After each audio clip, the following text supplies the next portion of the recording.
Welcome, brethren, welcome. Now, I'm going to have a short video here because I have some time constraints I'm not going to share with you. Let's get to the Word of God. I don't want to get into my schedule with you, but I have one thing to say about koinonia and fellowship. I really enjoy going to the gym a lot, not the exercise. I had one Christian brother who was a teacher here, and he's a teacher in Indiana, and he also has a part-time job. I guess he works part-time to part-time. I think he teaches part-time. But anyway, he was telling me about the scripture that pertains to physical exercise profiteth little, and I told him, well, thank you for that. Keep preaching, but yeah, godliness is profitable for your life now and your life to come. And I'm not that much into exercise, and they have signs on the wall that live forever stuff, and I don't buy into all that at all. I want to be healthy while I'm living, but we focus on bringing in the sheaves and planting and watering Christians. That's all we think about here. As far as your health goes, I don't have to be burdened about health. I am not a TV minion type person. I know that righteousness and doing what God wants you to do and binding up the brokenhearted, that's what's going to probably heal you. What's going to probably heal you and keep you healed is being active in loving people. A lot of people don't understand that. They don't, and my dad taught me that you overcome evil pretty much by doing good. It doesn't mean you're always going to overcome evil by doing good, because God's going to allow evil to exercise some authority over you, even to the point of John the Baptist getting your head chopped off. But my point still remains that, moreover, you're going to overcome evil by being active in your love duty. The people who talk to you about being healed all the time or something, they're probably not loving the Lord, and they're not active in teaching sound doctrine. That's why they're having this confrontation with their body, and that's why they're prioritizing their body, because they don't look forward to being with Jesus. People who look forward to being with Jesus, they don't prioritize their body. Paul calls it a vile body. I actually use the gym as more of as an avenue to give out Bibles and to share the koinonia of the Christian brethren. Some people there are in the valley of decision. They used to belong to the church. They don't go to. They don't have a ministry. They don't support evangelism, and they're talking with me, and they want to be friends with me, and that's great. However, what will happen? He'll cut them off, and he does that. I don't even have to orchestrate that. The Lord does that. Just like I just mentioned in the previous video about having Catholic friends and so forth, the Lord will cut them off. You don't even have to do it. You can just keep hanging out with them and praying with them and praying for them and telling them that, that kneeling before a man and kissing his ring is not what you're supposed to do. That's Babylon, and that's of the devil. You only kneel before Jesus Christ. And here's the point. The point is that it's sad that so many people are engaging in all of these errors and stuff, but when I go to the gym or something and I'm at the grocery store, I know that I'm meeting a lot of people who are generally in America very nice people. I saw a gang member come into the grocery store, to the fast food place there, and his pants were all the way down, and he looked at me as though you could tell he didn't have good parents. He probably has a root of bitterness about that, and that's what births a lot of gang members, is not having good parents. They don't understand what manhood is. They didn't have love training like I did. I had the advantage of having love training, of seeing what really good love is and how I should behave, and that I should. My parents raised the bar as to the way I should behave, disciplined, hardworking, and caring, and I want to meet that obligation. These people that I see in the store with their pants down, looking at you mean with guns in you know, under their car seat, you know. And I got a devil stare here the other day. I'm from the hood. I spent some of my life in the hood. I can spot a murderer in general a mile away, just like snap. I can spot him. And sometimes they'll talk to me like devils did to Jesus Christ. I had one devil talk to me in California. He came in the store. He got some cheap alcohol. His clothes were ruddy. The new gangs are more like the older guys, gang members. They dress up more. They're more into money than violence. However, they can get violent. But he came in the store. He said, are you a Pearson? And I said, I looked at him, and the Lord spoke to me in a short voice. That's the guy who probably is at war with your family. That's the guy that's at war with your family, maybe. He may have been the one who harmed your family, and your family harmed them in the Hatfields and the McCoy situation, and that guy's a murderer, and there's a prototype. They actually like to dress. Murderers actually like to dress the same and talk the same. It's a kindred spirit, and we have discerning of the spirits. You can discern devils sometimes. And I can discern murderers. That's the one I pick up on the first. Readily, quick. Because those are the biggest enemy to God in many ways. God doesn't want anybody to get murdered. He doesn't mind people dying, especially after they've been converted, but to go around and murder people and cause heartache to the family and so forth, this is really antichrist. This is why chapter 17 of my Bible is the mother of murder and abominations is the devil and hell and the Vatican and so forth, where they made excuses for murdering millions of people, thousands of people, based upon them not agreeing with them. I don't agree with you, so I'll murder you. Stalin is one of the biggest murderers of all time. Joseph Stalin. He murdered more people maybe than Hitler did. Those two guys are the kings of murder. And then in third place are the popes. And it's interesting that most of these people are recent people, but murder's been popular a long time ago. It goes back to the first boy that was born, Cain. But my point is that murder, you can spot them kind of. They dress the same. They have a look on their face. And Solomon said that the wild man essentially, he either laughs or rages. And the thing is that when that gentleman came in the store the other day with his pants all the way down, he was in a mood of rage. These demons and these devils and these people, they get into a mood. See, and when the mood strikes them, they go into murdering. I used to watch the Crips and the Bloods and some of these gangs.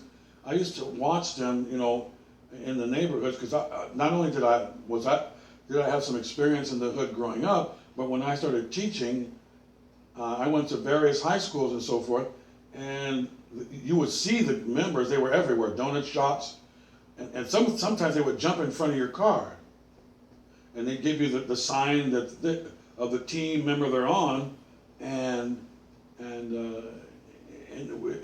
I know these people. When they jump in front of your car, what that means is they're in the mood to murder.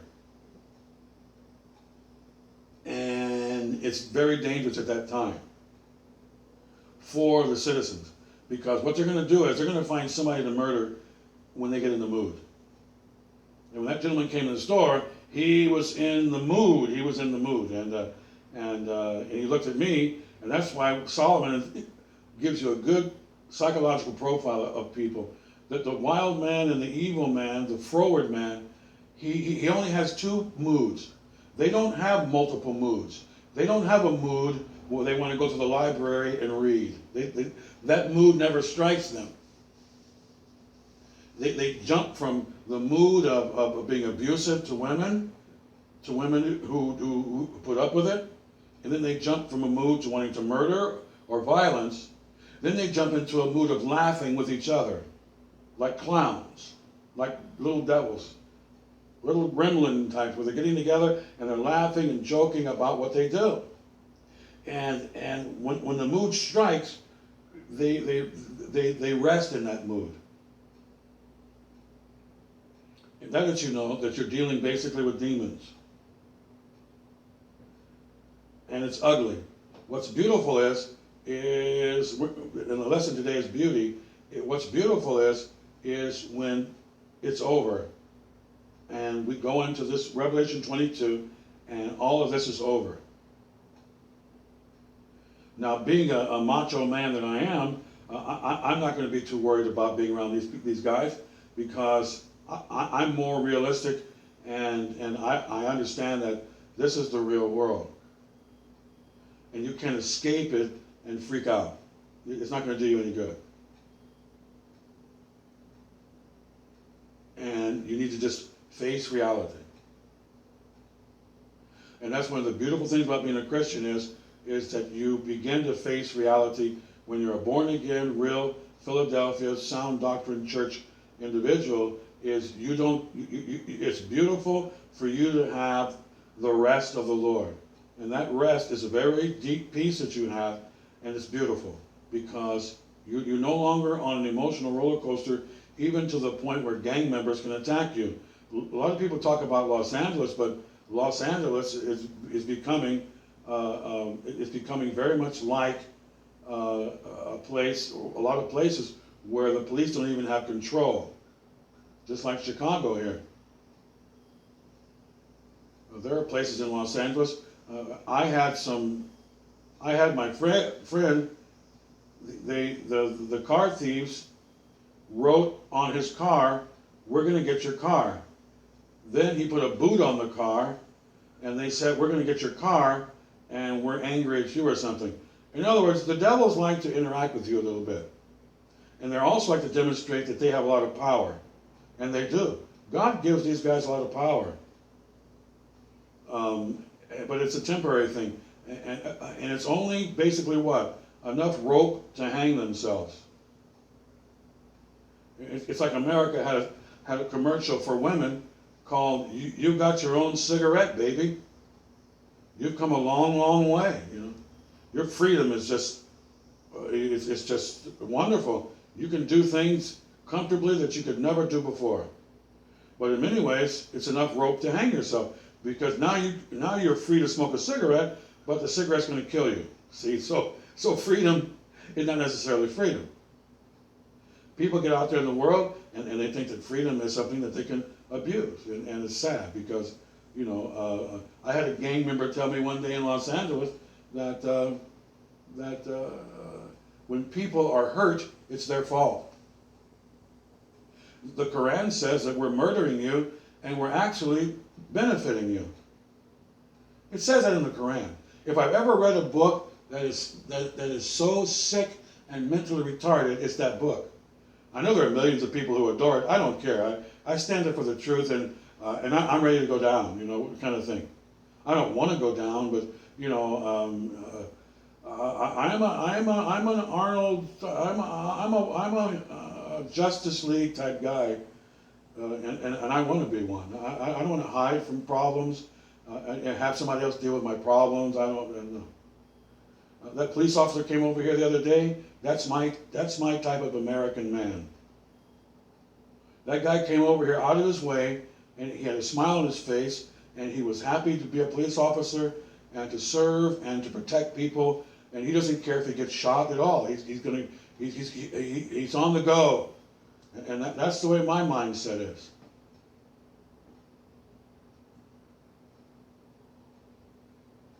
I told the officer, "Thank you for your service, sir," right in his face. Because I like men who are men.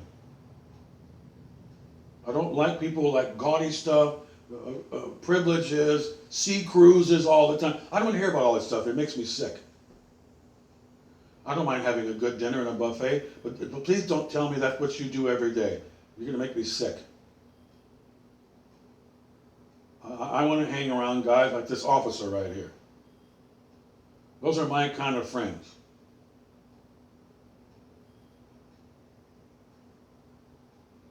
People who wake up in the morning and say, give me this day, Lord, my daily bread of what you want me to do.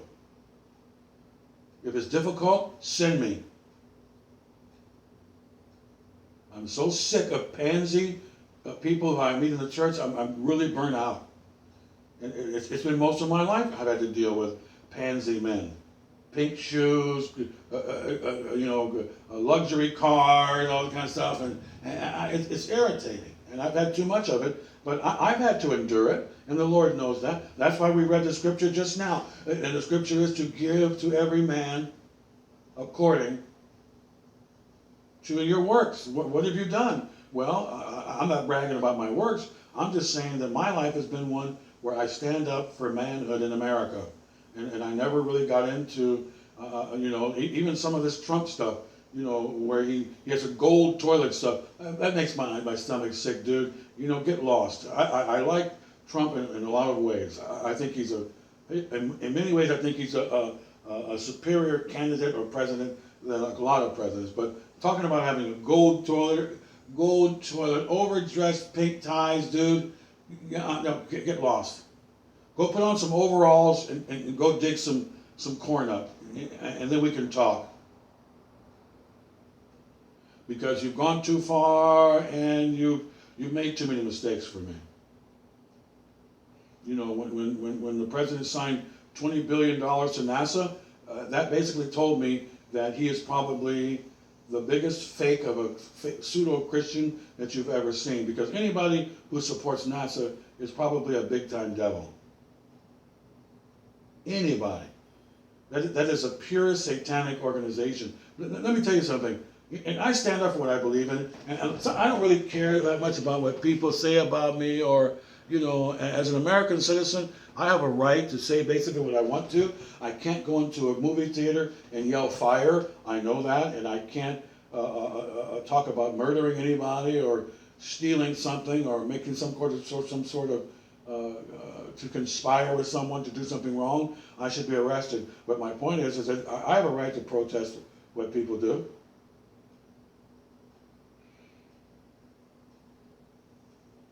And Republicans have a tendency to let people do what they want to do as far as protest. And recently, the Democrats are trying to stop people having the right to do what they want to do, and that is through the one organization is the ACLU. They're always telling Christians you can't go over here and preach all the time. What does that tell you from a simple Christian perspective? That they're what? They're devils. The devil's job is to stop people from getting saved. And from you binding up the brokenhearted. The devil wants to kill babies in abortion clinics, and he wants to have babies born in what? Single family homes in the hood with gunfire, so that they freak out and they become criminals, and the devil breeds all of this. That's what he does.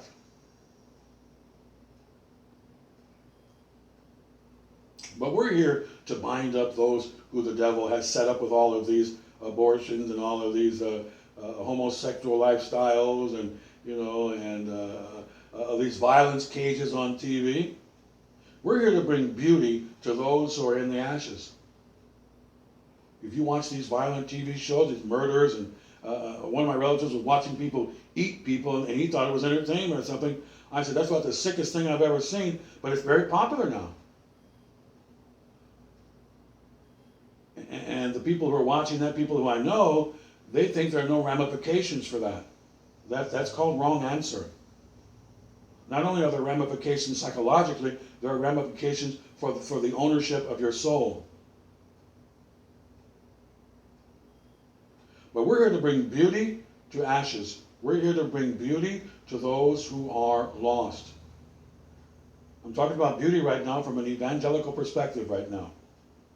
There's beauty in going to heaven being beautiful. There's beauty in character. And there's also beauty on the feet of them who bring good news And that's probably, I think that's number 16 on my beauty list, which we'll get to later. Right now we're talking about to give to every man according to basically what you've done in love works. Now, when he says, behold, I come quickly, he's coming to you based upon his finished work. He's not coming to you based upon the love works you've done. The Master is emphasizing the word work because he wants you to understand, and me to understand, that Christianity has blood, sweat, and tears. I'm telling you love works so that you understand that we're not a cult here, C-U-L-T. We're not counting what you do and giving you blue stars so that God can be impressed with you in any way, shape, or form. I'm making what the Master says a little deeper than what he says, but he's basically saying that activity is and I don't want to water down or try to confuse you or in any way. But the Master is basically saying initially that your blood, sweat, and tears is not in vain, and because that's what he wants to say. Now I'm adding a few things. Now I can do that because the Master lets me do that. I've been studying the Bible for a long time, and I can do that. I'm not going to prevaricate what he said or any of these scriptures. They're going to be exactly what they said, what I said, what the Master said, or anybody said, and I'm going to add a few scriptures to it because it's okay to do that, line upon line, and rightly dividing the word of truth. You understand that? Let's move on to verse 14. Blessed are they that do his commandments. Stop right there. So we just looked at the idea that Jeremiah's lessons here are centered around commandments. And some people will tell you that we're not into commandments, we're only into grace. What they don't understand is that grace is a word that means charis. One of the words for grace is charis, and that means that you are charismatic, or you have been graced with the beauty of the opportunity to bring forth fruit by listening to the orders of your Master. That's what's going on here. And you say, Jeremiah, that's pretty deep. Well, that's why you're listening to Jeremiah, so that you can start learning and become an intellectual. You're not going to become an intellectual until you listen to an intellectualist. You're not going to get wise until you listen to wisdom. And the wisdom and knowledge I'm teaching you is not mine. That's why I have to be very careful how I teach it, because it's not my knowledge. The only knowledge I knew was what they taught me in school, which was valuable, but it was not like this. The knowledge I gained in school is to help me to understand this and to do what? Every now and then I'll mention some of the things I learned in school secular-wise. I'll mention it, and it will edify and build up what I'm talking about. I can do that. I have that luxury. And the Lord doesn't mind. And if he minds, he'll tell me. You better believe it. I just mentioned dark adaptation. That's one of the main terms that was used by a few psychologists that I studied years ago, and they used the term dark adaptation. Well, there's no more biblical cognate than out there in the world than that. Dark adaptation. That means that you're listening to lies. That's what the psychologist is saying, but the psychologist doesn't have the knowledge I do and the intelligence I do. They're still in a fog. No, bro, it's not dark adaptation, it's listening to lies. That's what it is. In other words, we Christians can go out there in the world and we can straighten out the entire Jeopardy game and get it all organized and get it and make it profitable and put boots on the ground. Where the rubber meets the road, where intelligence hits the street. Dark adaptation. That's a foggy way of saying, for people who are in a fog, that somebody's been listening to lies. You get it? You can't put Christians in a fog. It won't work. I had a professor try to put me in a fog. One of them said that, I basically was telling him that I have the beauty of having a sound mind. You keep teaching, professor, and you have a lot of knowledge, and I'm not showing you any disrespect either. You might get saved, professor. I enjoyed some of those philosophy classes. They were very interesting. I didn't necessarily need them, but it was interesting. And God didn't call us out of the world to go hide somewhere in a corner. God called you to get out there. You might even go back to the racetrack. As long as you don't necessarily bet at the racetrack, you're not going to die going to the racetrack. You may even go back into a bar. You shouldn't drink anything, but go in there. If you have power over alcohol or whatever, go in there and walk in there and say, hey, everybody, how you doing? You can even go on a TV preacher cruise, and while they're worshiping food and luxury and their cars and dealing in dirt and stealing in the name of the Lord, you can go hang around them a little bit and say, hey, you know what? I have sound doctrine here. Wait a minute, did you preach, teacher, that you can separate long suffering from sound doctrine, sir? Yes, that's what we teach here. Well, Paul said, don't teach it. He said, put long suffering and sound doctrine. Oh, we don't agree with that. Well, then what are you, sir? Want me to tell you what you are? You're a liar. That's what you are. And you make me sick. You're dismissed. You wussy men type of, get out of my face. Who do you think you are? Right in my face telling me that you're a Christ man. And Paul said, don't separate long suffering from sound doctrine. You're right in my face lying to me, and you expect me to sit here and take it. No. You know what? You're dismissed. I may not want to see you anymore. After 2 warnings, Paul said to a heretic, dump him. People want to continue to be greedy and make excuses for it right in your face. It may come a time when the Lord is going to tell you to distance yourself. Paul said, withdraw thyself. So I'm going to withdraw myself. To you bozo kindergarten pretend people out there in the world or whatever. Paul's letter to Timothy is not insignificant at all. We teach everything here. Jeremiah teaches everything here. And that's how our number one idea in beauty, that's how everything gets beautiful. Ecclesiastes 3:11. The number one scripture for this subject of beauty is Ecclesiastes 3:11. Everything beautiful in his time. And the only way to get things beautiful is for men to stand up for the truth and quit wussing around and thinking about the comfortable way out all the time and all this stuff in America. I'm going to the gym so I can rejoice in getting in good shape and staring at myself in the mirror and enjoying the world. It's nonsense. God's going to make everything beautiful in his time, and we're here to do that. I'm a part of that. And every now and then, I have to stand up on my hind legs and stand up and proclaim the truth unashamedly and sometimes in a loud voice.